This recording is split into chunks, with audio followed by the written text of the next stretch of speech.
안녕하십니까? 이상우의 뉴스 비평입니다. 지난 한 주 엄청나게 빨리 지나갔어요. 저희는 그날 뉴스만 이렇게 쫓다 보면 시간이 어떻게 가는지 모르겠어요. 반갑습니다, 여러분들. 생방송 송영민님, 이성호님, 검은별님 반갑습니다. 5시, 좋습니다. 여러분들 확실히 그런 것 같아요. 이제 5시에 퇴근들을 하시니까 아마도 공중파에서도 메인 뉴스를 6시, 7시대로 지금 당기려고 준비들을 하고 있습니다. KBS가 입장을 그렇게 발표를 했고요. 저희도 조금 6시쯤 저희가 업로드를 주로 해드리고 있는데 금요일은 5시에 이렇게 생방송으로 여러분들 찾아뵈려고 하고 있습니다. 반갑습니다, 여러분. 네, 노한흥 선생님, 오수미 선생님, 김인길 선생님 감사합니다. 저희가 여러분들 함께 해주시는 가운데 구독자 13만 2천 명을 이제 넘어섰네요.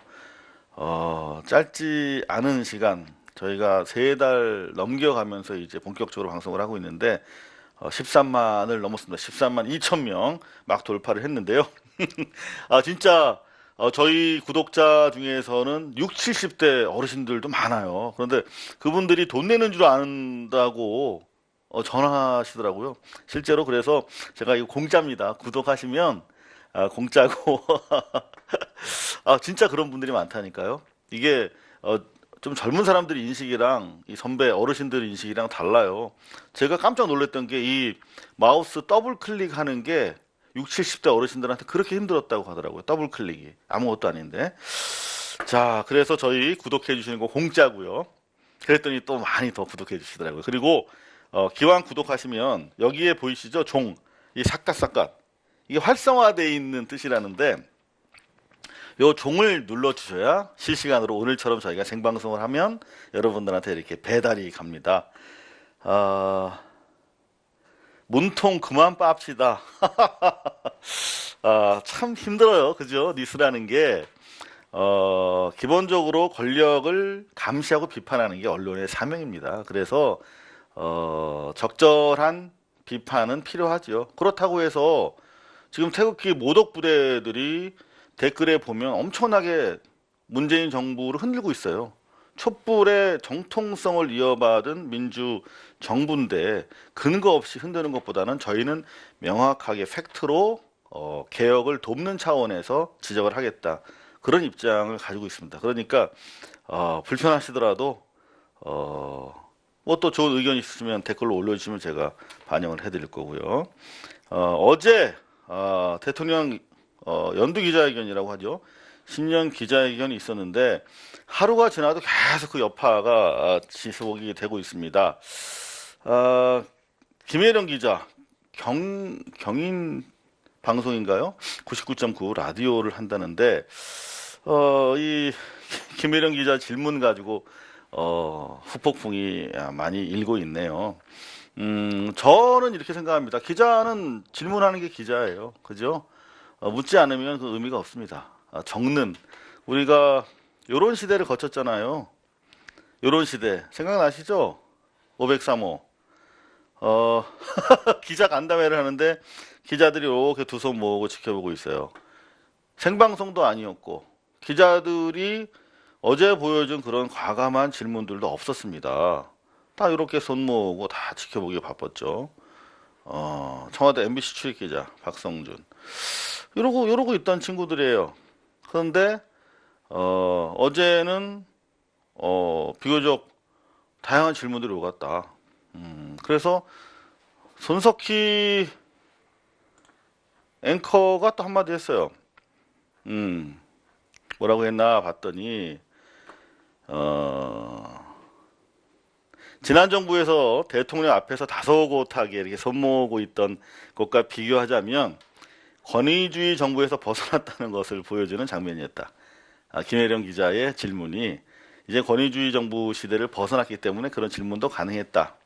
라고 얘기를 하고 있는데 제가 손석희 앵커랑 20년 이상 같이 일을 했잖아요.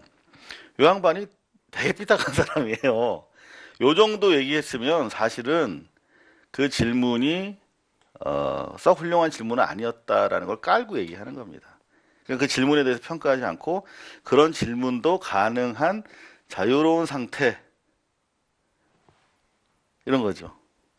왜 못생긴 남자친구한테 자유롭게 생겼다 뭐 이런 식으로 얘기하듯이 돌려서 깐 거라고 저는 생각해요. 왜냐하면 이 공화당의 신동욱 총재는 김혜령 기자를 자꾸 옹호하고 있잖아요. 그러니까 자기들 입맛에 맞으니까. 그러니까 이게 비판적인 질문을 해서 나쁘다는 것이 아니라 저는 KBS 최경영 기자의 생각과 궤를 같이 하는데요. 그러니까 무슨 정책인지 질문에 팩트가 없어. 뭐가 어떻게 잘못됐다는 건지 알 수 없는데 그냥 이미지로 질문을 하고 있다. 다시 한번 그 문맥을 살펴볼게요. 김혜령 기자. 혁신성장 공정경제 얘기를 계속 하는데 반응이 여론이 냉랭하다. 얼마나 냉랭한지 팩트가 없고 이미지에 근거하고 있잖아요. 임프레션, 인상. 현실 경제가 얼어붙어 있다. 국민들이 힘들어하고 있다. 되게 정서적이고 감성적인 표현인데 결과적으로 인상을 가지고 비평하는 거예요. 그러면 답변할 수가 없어요. 너 인마 인상 기분 나빠. 너 왜 이렇게 재수없게 생겼어? 이런 거랑 똑같은 거예요. 인상적으로 특정 사안을 비평하면. 그러면 대답할 사람이 팩트에 입각한 생산적인 답변을 할 수가 없습니다. 그렇기 때문에 문제 제기를 하는 거죠. 저널리즘의 영역에서 비판할 수 있다. 하지만 이 또한 손석희 앵커의 말대로 우리가 지난 유사 독재적 시절을 거쳐오고 이제 탈권위주의적인 민주적인 시대에 들어왔다는 것을 단적으로 보여주는 사건이었다. 그렇게 생각합니다. 그리고 또 이런 거 무엇인지 단도직입적으로 여쭙는다. 이런 표현도 사실은 좀 유화적인 표현이죠. 유화적인 표현입니다.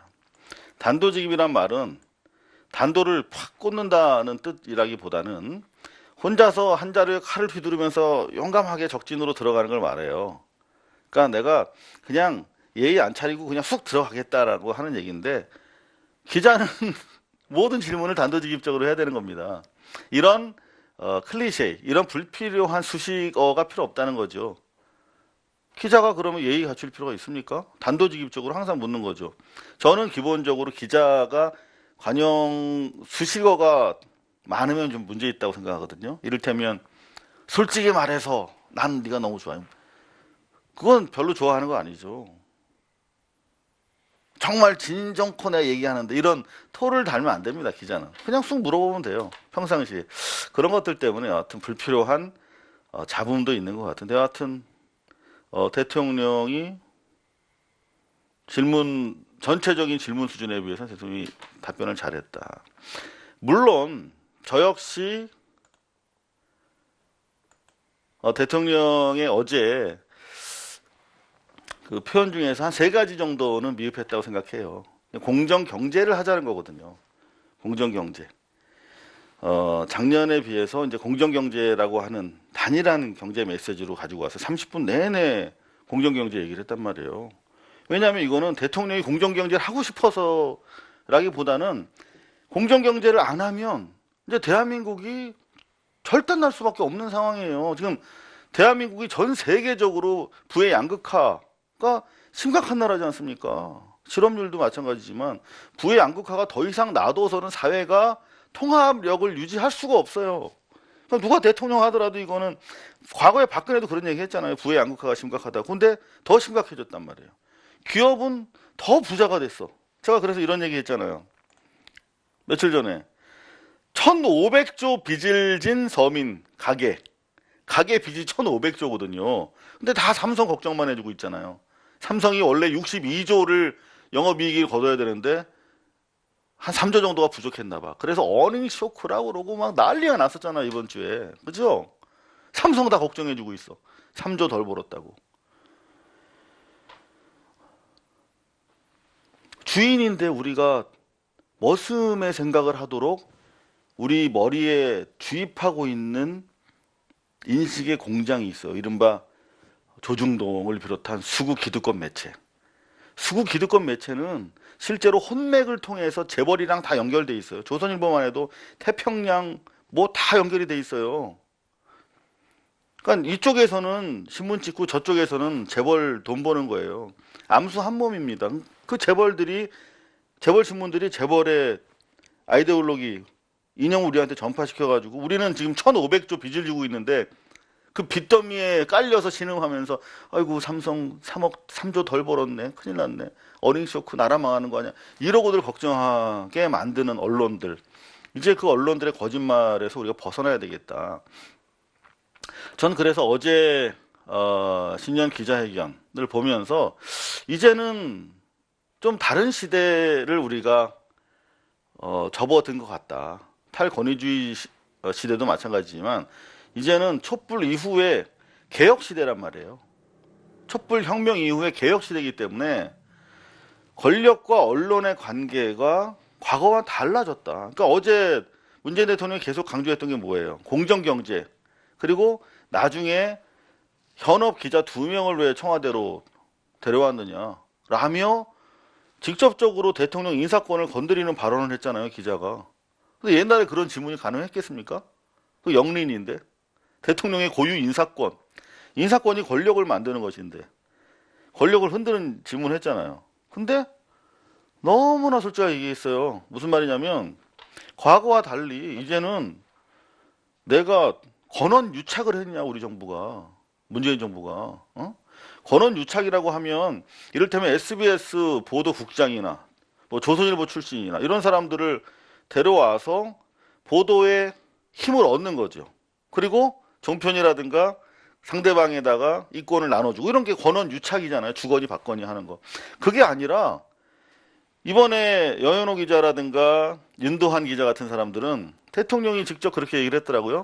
대변인 통해서 한 번도 본 적이 없대. 일면식도 없고 밥 먹은 적도 없대요. 다만 청취해 보니까 이 한겨레와 MBC에서 가장 공공성이 뚜렷한 인물이더라. 그래서 촛불 시대에 이런 비판적 언론의 비판 정신과 공공성을 들여다가 수혈하려고 했다는 거예요. 저는 대단히 참신한 설명이다. 무슨 말이냐면 언론과 공공성 경쟁을 벌이겠다라고 하는 선포이기도 해요. 자, 보십시오. 언론이 권력을 비판할 수 있는 근거가 뭡니까? 상대적인 우월적 지위. 무슨 우월적 지위? 윤리적이고 정당하고 명분이 더 있는 거야, 언론사가.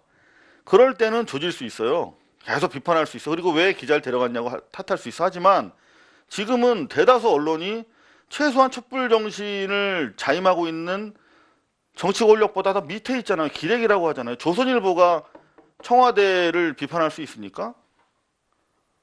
그리고 아직까지 제대로 개혁 못하고 있는 공중파들이 청와대와 상대해서 공공성이 더 우위에 있습니까? 그렇지 않잖아요. 그러니까 청와대가 이제는 언론이랑 우리가 누가 더 공공적인가, 누가 더 촛불 민심을 잘 반영하고 있는가 경쟁하자라고 제안한 거예요. 이제는 그런 의미에서 미디어, 저널리즘이 새로운 도전을 맞게 된 시기다. 이렇게 보고 싶어요. 이를테면 보십시오. 포토라인을 무시하고 양승태 전 대법원장이 들어갔어요. 전두환 시절에도 없던 일입니다. 양승태가 한 온갖 나쁜 짓은 우리가 대체로 알고 있잖아요. 심지어 일본 편을 들어가지고 김현장에다가 우리 강제징용에 시달린 우리 자국민들의 눈물을 아랑곳하지 않고 일본 편 들어주는 김현장에다가 어떻게 하면 이길 거다라고 몰래 만나서 자문해 준 사람들 아닙니까? 양승태 일당이. 단 한 건만 예를 들어보더라도 이런 자들이 일방통행하는데 조선일보에는 양승태 기자회견 관련된 기사 자체가 없어. 이따위 도덕성 가지고 감히 촛불 정권을 자임하고 있는 문재인 정부의 기자회견 내용과 공공성 있는 기자 수혈을 비판할 자격이 있느냐, 그런 질문을 던지고 있는 거죠. 여러분들은 어떻게 생각하시는지 모르겠습니다. 저는 제 개인적인 판단을 조심스럽게 여러분들과 공유를 하고 있는 것이고 또 여러분들도 이견이 있을 거라고 생각합니다. 사법 적폐 두목 삼성하고 이 정부가 어쩐다는겨. 삼성 엑스파일 언제 밝혀지려나. 이재용 판결 언제 공정하게 이루어지려나. 저 역시 그렇게 생각합니다. 많은 분들 지적하시는 것처럼 현 정권 경제 개혁의 청사진은 이미 펼쳐져 있다고 생각해요. 어제 30분 동안 강조한 공정 경제. 그러니까 빈부의 격차가 너무나 이게 합의점을 찾을 수 없을 만큼 벌어졌기 때문에 정부가 강제적으로 개입하겠다. 대단히 바람직한 것인데 지금 기업도 마찬가지잖아요. 대기업과 중소기업이 상생하지 못하고 있잖아요. 낙수가 안 되고 있잖아요. 결국 이렇기 때문에 재벌 체제에 대한 근본적인 해체가 필요하다. 그런데 여전히 삼성에 너무나 많은 걸 현 정부가 의존하고 있고 나아가서 뭐 기존에 뭐 인도 가서 손잡아 악수하고 뭐 북한에 데려가고 한 부분들에 대해서 일흥 남북 간의 대탕소 과정에서 삼성의 역할이 중요하기 때문이라고 이해한다 하더라도 지금 삼성에 대해서 너무나 이 정부가 유한 거 아니냐. 충분히 이런 지적에 대해서 일리가 있다고 생각하고 저도 가장 중요하게 바라보고 있는 것 중에 하나예요. 제가 많은 취재를 하고 있습니다만은 삼성에 대해서 명확한 입장을 밝히지 않으면 기본적으로 이 재벌 중심으로 돌아가는 이 한국 경제의 기본적인 근본적인 불공정성이 해소되지 않을 거라고 생각합니다. 수출이 사상 최대 규모로 엄청난 서플러스를 기록했다고 그러잖아요. 수출 최고액을 기록했는데 이 수출이 국내 내수 시장에 별로 도움이 안 되고 있다는 거 아닙니까? 그죠? 먹고 사는데 큰 도움이 안 돼. 그렇다면 방법을 강구해야겠죠. 법인세 문제라든가 아니면은 이 중소기업과의 상생할 수 있도록 좀 더 이런 얘기하면 또 자한당이 못하게 하고 재벌들이 들고 일어나죠. 대기업과의 수익을 이렇게 좀 더 나눠 가질 수 있도록 하자. 그럼 공산당이라고 하고 여전히 공격하고 있습니다. 그렇기 때문에 쉽지는 않다는 걸 알아요. 하지만 총선 때까지 마냥 기다릴 것인가 하는 그런 비판의 소리가 있다는 것을 현 정부가 귀 기울여 드려야 될 것이고 저희 뉴스방이라든가 이상호의 뉴스비평은 계속 그 부분에 대해서 여러분들 걱정을 알기 때문에 주시하고 감시할 거다. 이런 말씀을 드리고 있습니다. 수출하면 뭐예요? 서민들은 죽어가는데. 그러니까 말입니다. 자, KBS 뉴스 한번 살펴볼까요? KBS 12.4%. 이게 이제 공중파 끝났다는 얘기입니다. 우리 시청료를 들여서 공공성을 실현하는 가장 큰 수단이 KBS 뉴스라는 걸 만드는 거예요. 거의 1000명 정도 플러스 마이너스 기자, PD 이런 사람들이 우리 국민의 알 권리를 위해서 시청료를 쓰고 있거든요. 근데 과거 20, 30%까지는 아니더라도 지금 15%까지는 최근 유지됐었는데 얼마 전까지. 근데 12%까지 떨어졌어요. 공중파를 안 봐요. 젊은 사람들 특히 10대 100명 중에 1명만이 뉴스를 봅니다. 그러면 좀 더 본질적으로 훅 변해야 돼요. 현재 무거운 공중파 뉴스에 치중하지 말고 쭉쭉 찢어가지고 유튜브로도 다양하게 침투하고 국민들의 알 권리를 위해서 그리고 사회에 아직까지 조명이 비춰지지 않은 어두운 데 더 깊이 잠입해 들어가야 되는 거죠. 그런 노력이 절실합니다. KBS 큐시트를 보면요. 고용부진 해결에 주력하겠다. 고용부진 해결에 주력하겠다라고 하면서 이제 벤처 그리고 기존 제조업의 스마트화 이런 것들을 대안으로 제시했는데 깜짝 놀랐어요. 어제 어떤 기자 질문이 주니어 창업에 40세 이하로만 지원하도록 돼 있었나 보죠. 그 얘기를 듣고 대통령이 즉석에서 40세 이상 그리고 주니어와 시니어가 협업하는 업체에 지원하는 그런 얘기를 즉각적으로 약속을 했는데 보다 더 다양한 전사회적인 그런 활력을 만들 수 있는 힘이 필요할 것 같아요. 그거는 재벌만 자꾸 들여다보지 말고 진짜 우리가 그 공동체와 중소기업, 중소상공인 자영업자들이 이렇게 뭔가 대동의 장에서 돈이 들어오고 거기서 막 신나게 뭔가 만들어지는 그런 물론 자한당이라든가 재벌들 싫어하겠지만 일단 그러기 때문에 재벌 개혁으로부터 시작을 해와야 된다는 생각이 많으신 것 같은데 그 부분에 대해서 명확한 해법, 삼성과 관련된 해법이 보이지 않아서 좀 아쉽습니다. 그럼에도 불구하고 이번 주 뉴스를 쭉 살펴보면 MBC가 단독 보도를 했는데요. 지금 삼성바이오, 제가 삼바라고 장난스럽게 말씀드리는데 여러분들 기억 더 잘나시라고 하는 거거든요. 삼성바이오 분식회계를 이재용이 왕만 되려고 미래 전략실에서 의도적으로 조직적으로 개입했다라고 혐의를 잡고 지금 서울중앙지검이 대대적으로 압수수색을 했다. 11명 중에 한 절반 정도가 미전실 사람들이다. 뭐 이런 보도를 했거든요. 전반적으로 보도를 안 해요. 그런데 몇 군데에서만 보도를 하고 그런 게 좀 문제인 것 같습니다. 그러니까 청와대에서도 조국 민정수석이 가끔 그런 얘기를 올리잖아요. SNS에다가 대통령 한 사람 바뀌었고 관료주의의 그 철밥 그릇은 온전한데 안 먹히는 거예요. 지난주 골 때리는 뉴스 중에 하나 기억나십니까? 통계청이 계속 똥볼 차는데 통계청에서 통계 자료를 만들어야 되는데 통계 여론조사에 응하지 않으면 벌금 매기도록 하겠다라고 했다가 대통령이 완전히 작살냈잖아요. 미쳤다고 이 새끼들을. 그렇게 아주 엉터리입니다. 아직도 과구시대에 자기 권한과 권력과 아집에 사로잡혀 있는 관료주의가 팽배해 있어요. 검찰과 사법부도 마찬가지지만. 그렇기 때문에 도와달라는 거 아닙니까? 조국 민정수석도.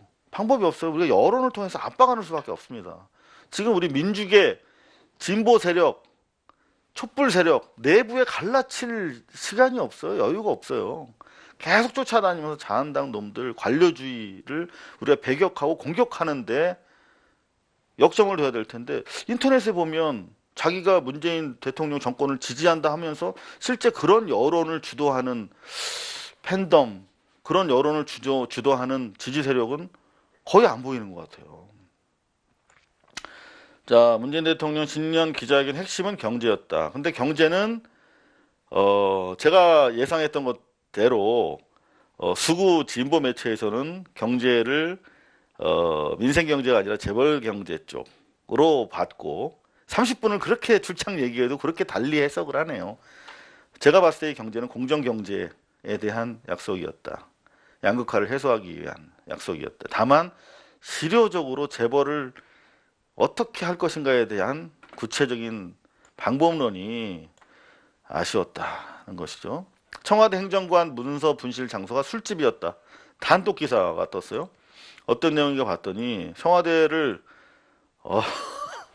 아주 그냥 조지는 기사인데 차에서 내려서 담배를 피우다가 가방을 그대로 놓고 나왔다. 카페에서 나와서 여태까지 그렇게 설명을 했었죠. 그런데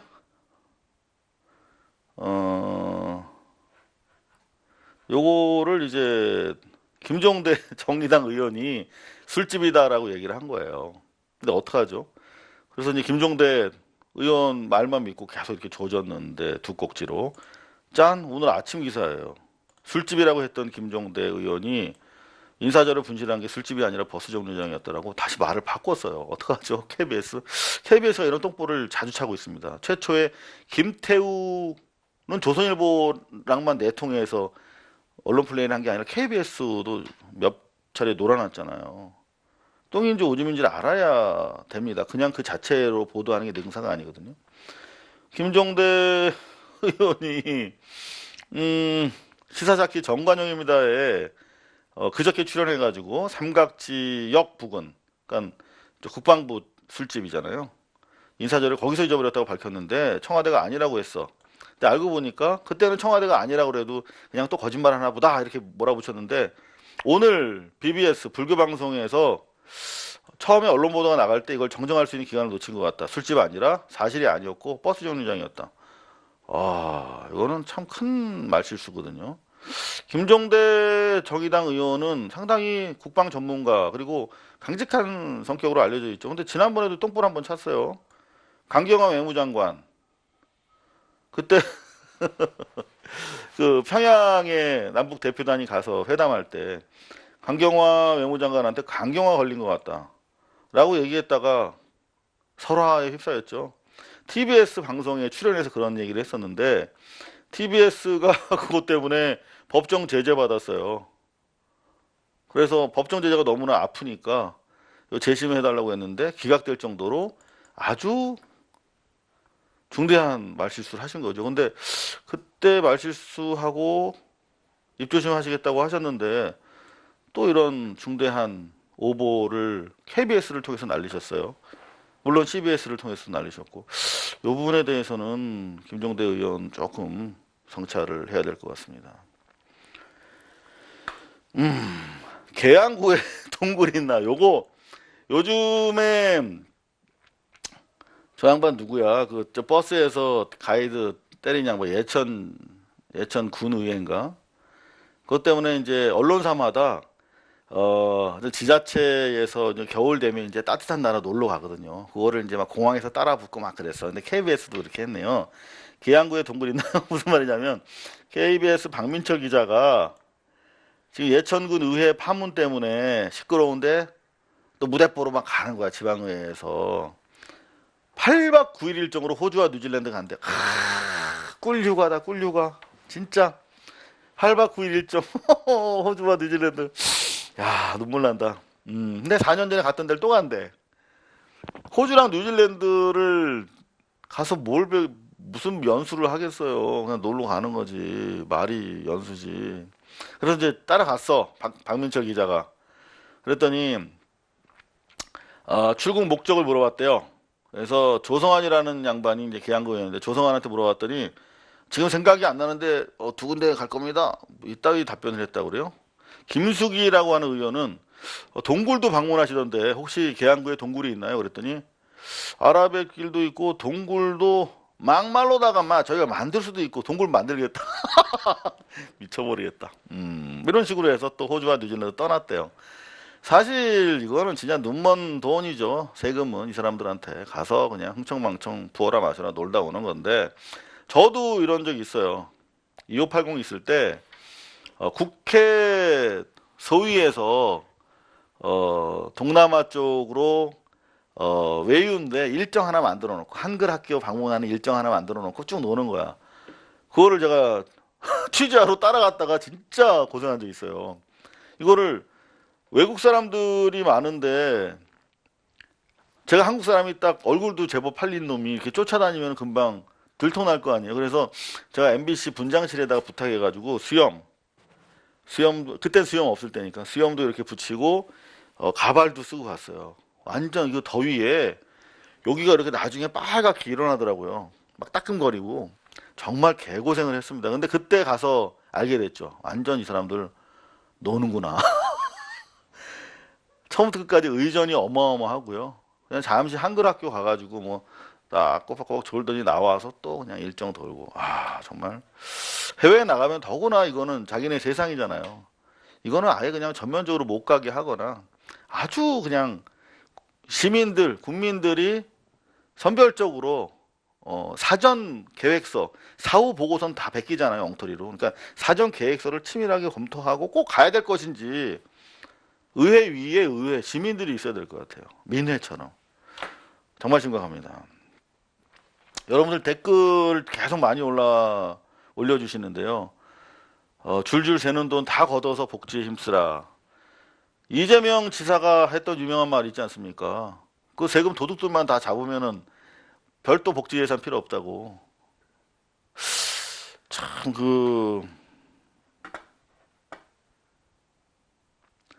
민주당 내 삼성 장학생 의원들 명단 좀 공개해 주세요.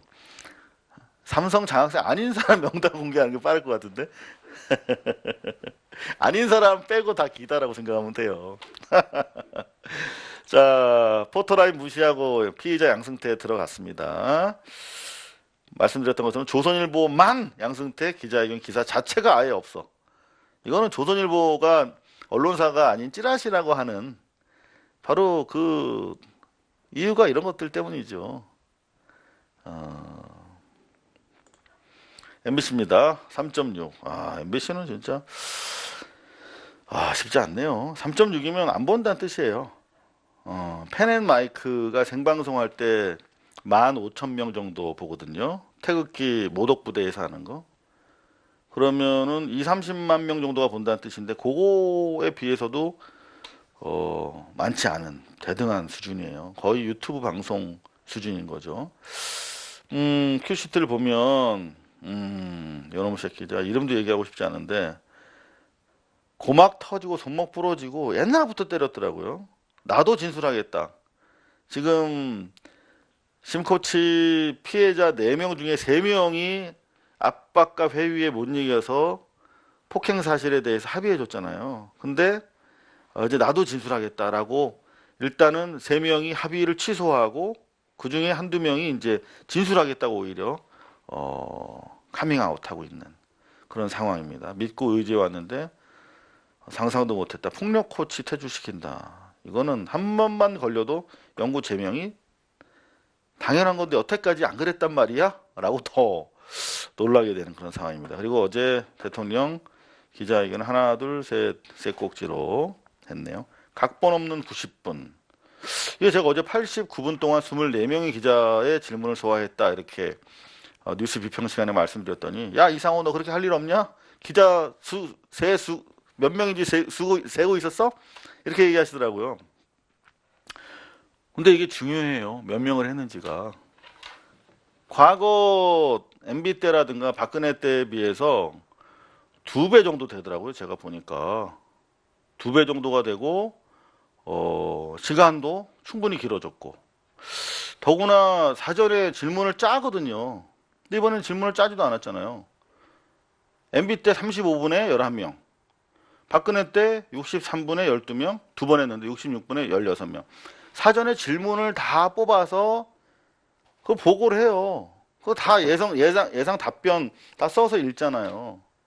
그런 거랑은 질적으로 다른 거예요, 이거는. 생방송으로 그야말로 프리토킹 한 거 아니에요. 그냥 안정해놓고. 그거는 국정의 투명성에 대한 선포이기도 하고 최소한 언론들에 대해서 감추는 건 없다.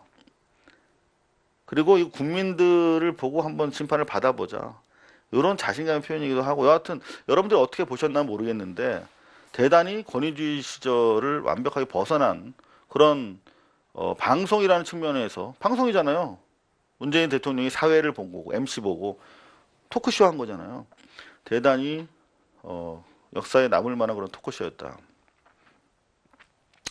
그리고 어제 문재인 대통령이 얘기했던 것처럼 이제 북미 회담이 한층 가시권에 접어들었다.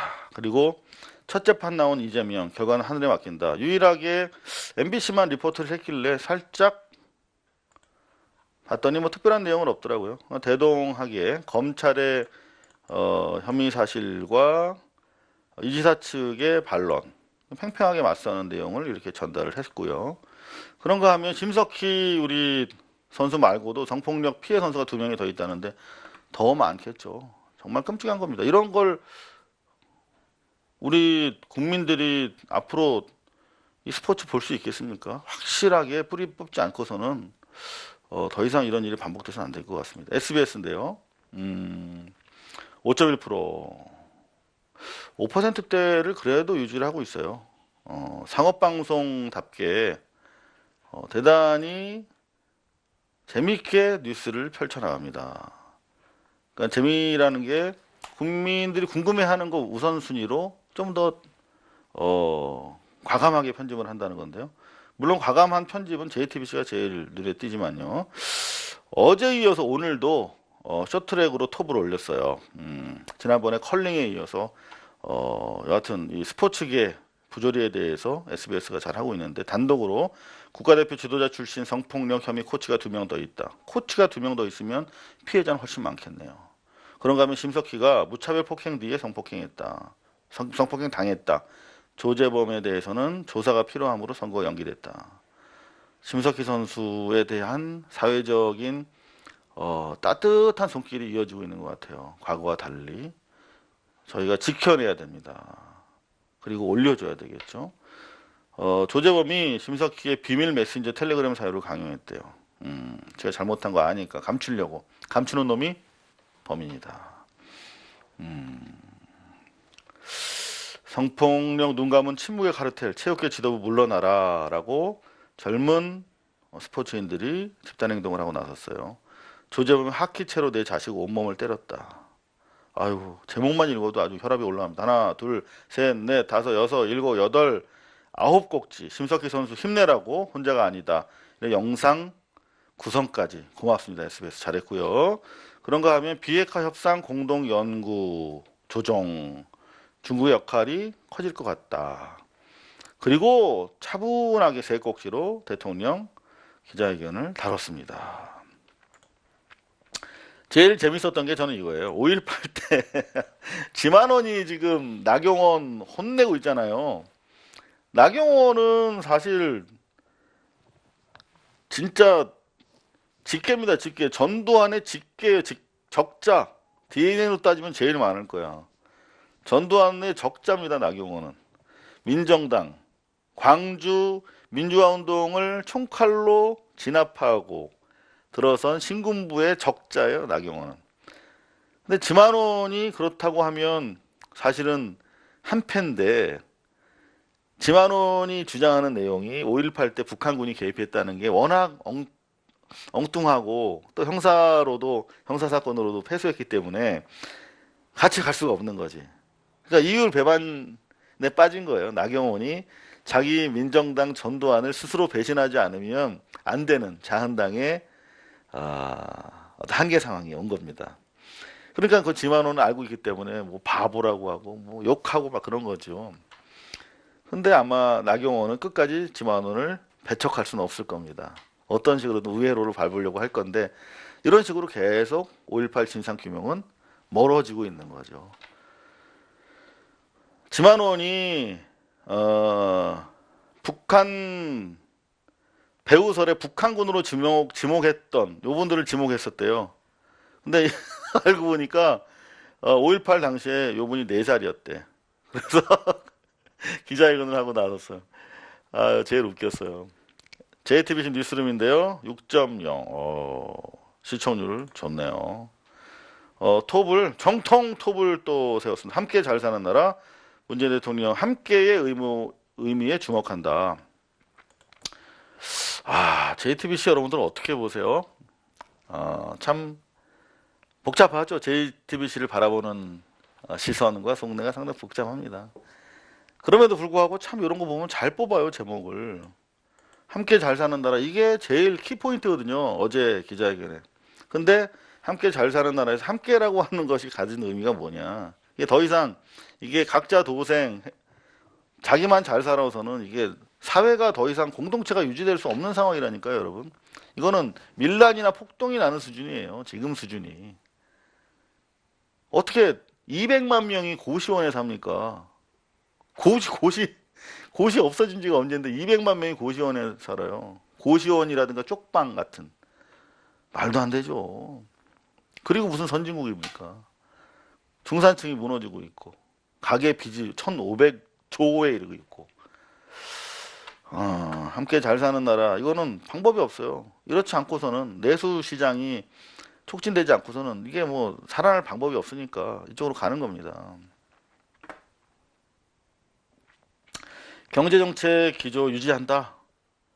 아니 무슨 뭐 최저임금제 운운하지 마라. 이거는 가야 되는 과정이야, 과정.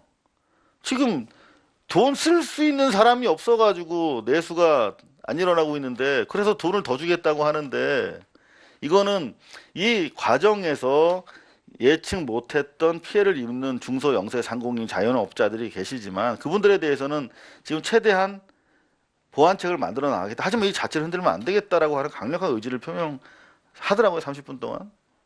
대통령 직접 사회본 질의응답 90분 어떤 얘기 오갔나, 그런 얘기 좀 더 자세하게 듣고 싶으시면 제가 어제 한 24분에 걸쳐서 쭉 서머리를 했으니까 그거 참조하시면 될 것 같고요. 언론사에서 청와대로 직행한 날선 질문에 공공성 살려온 분들이다. 권원 유착한 사람들은 아니고 나 일면식도 없고 밥 먹어본 적도 없는 사람이다. 밥은 제가 문재인 대통령이랑 훨씬 많이 먹었어요. 2번. 밥도 안 먹었대. 근데 한겨레 여 기자는 제가 잘 자세히 모르겠어요. 그분도 훌륭한 분이라고 들었는데 MBC 윤도한 기자는 전 개인적으로 되게 안타까워요. 그 양반이 MBC 사장 했었어야 되거든요. 윤도한 기자가 사장 했으면 지금 최승호 사장이 구사대 기자들, 시용 기자들, 시용 PD들을 그대로 안고 가겠다고 발표했잖아요. 그거는 MBC를 2번 죽이는 일입니다. 절대 MBC는 살아날 수 없게 됐어요.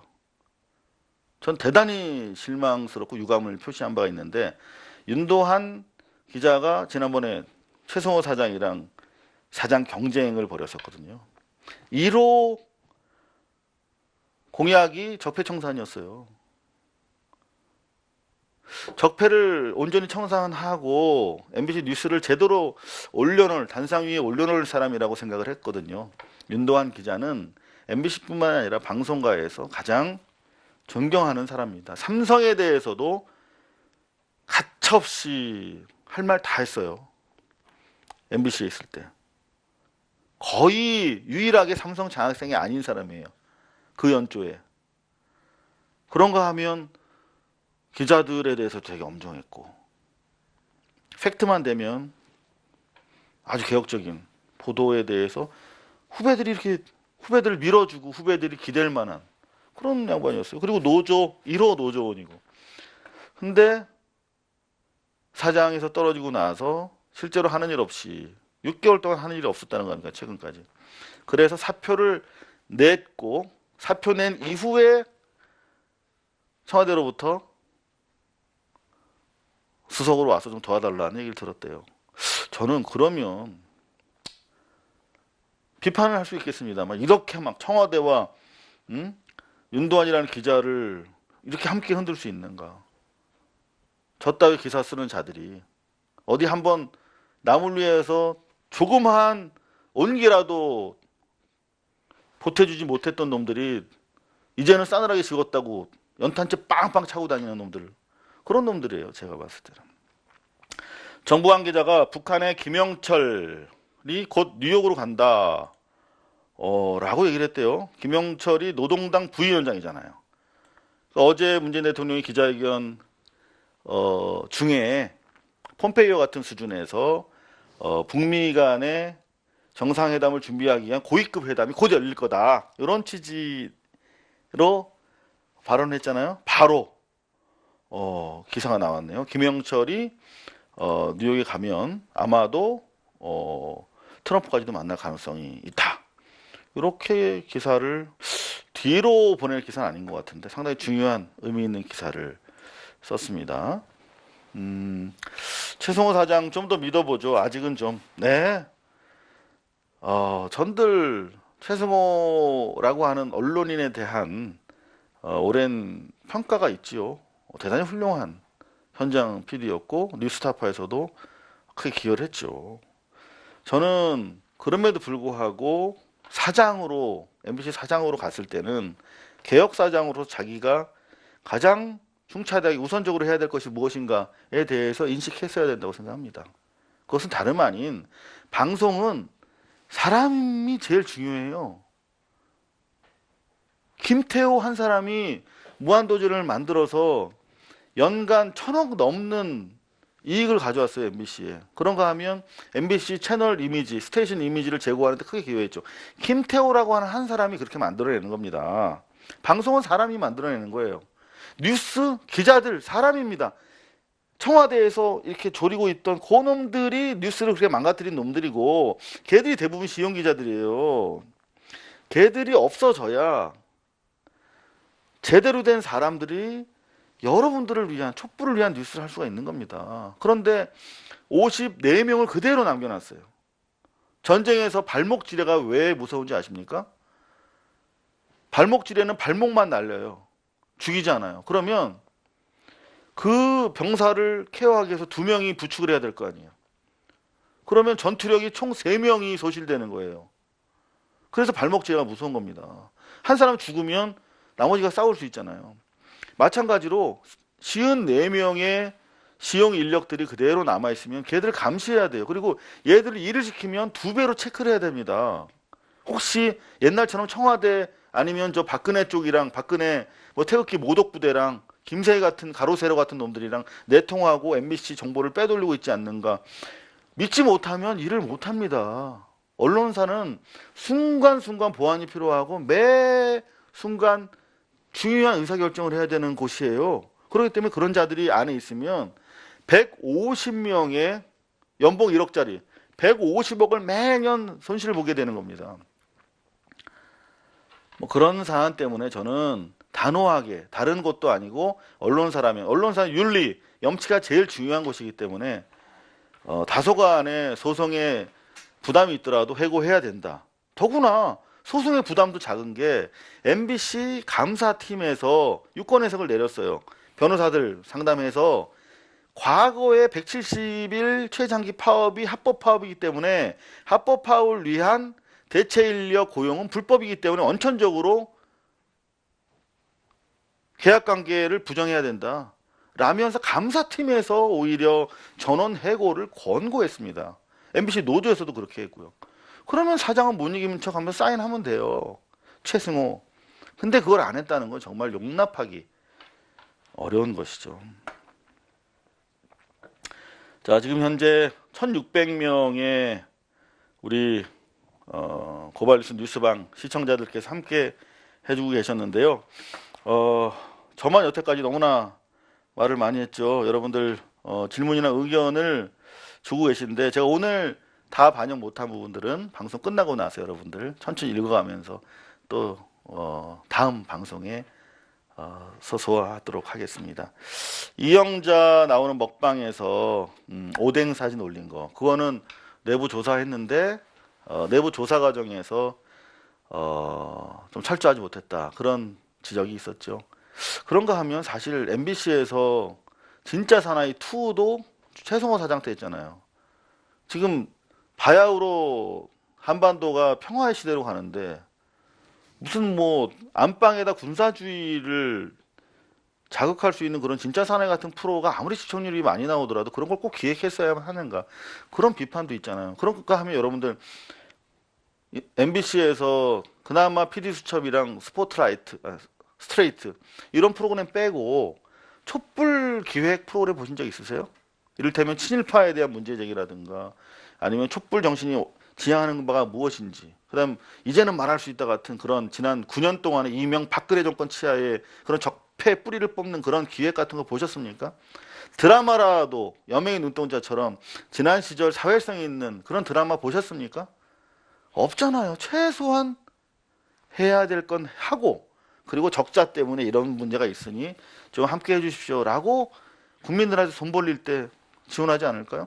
JTBC가 아무것도 없던 회사가 손석희라고 하는 앵커가 특별히 잘했다기보다도 다른 데가 하도 못하니까 훨씬 더 부각이 된 부분도 있잖아요. 물론 특종들 빛나는 특종들 많이 했지만 JTBC 뉴스 때문에 JTBC 전체가 먹고 살고 있어요. 그만큼 신뢰성 회복하는 과정이 중요한 것입니다. 아니 시용 기자들 그대로 안고 있으면서 MBC 채널 이미지가 달라지기를 기대한다는 게 그게 말이 됩니까? 답답합니다. 그죠?